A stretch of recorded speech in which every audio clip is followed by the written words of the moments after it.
आगामी जिल्हा परिषद व पंचायत समितीच्या निवडणुकीची जोरदार मोर्चेबांधणी उत्तर सोलापूर तालुक्यात होताना दिसत आहे.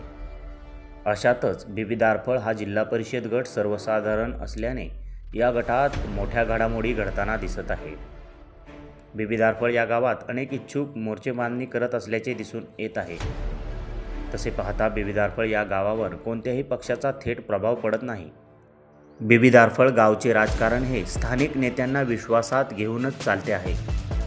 पाठीमागे झालेल्या निवडणुकांवरून बिबीदारफळ गावातील जनतेचा विश्वास हा गावातील स्थानिक नेत्यांवरच आहे हे दिसून आले आहे.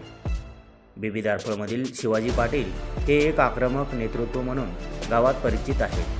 पाठीमागील ग्रामपंचायत निवडणुकीत शिवाजी अण्णा पाटील गटाचे एक हाती वर्चस्व राहिले होते.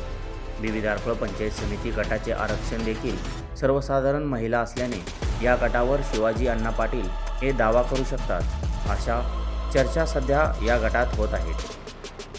याच अनुषंगाने अकोलेकाठी बिबीदारफळ गावातील स्थानिक नेत्यांच्या हालचाली वाढल्या असल्याच्या पाहायला मिळत आहेत. निवडणुकीच्या पार्श्वभूमीवरच शिवाजी पाटील यांचा 15 जानेवारी रोजी वाढदिवस असल्याने गावात मोठ्या कार्यक्रमाचे आयोजनही करण्यात आले आहे. आता या कार्यक्रमात कोणकोणते राजकीय नेते हजर राहणार यावरून आगामी जिल्हा परिषद व पंचायत समितीच्या निवडणुकीत हे काय भूमिका घेणार हे जाहीर होणार आहे.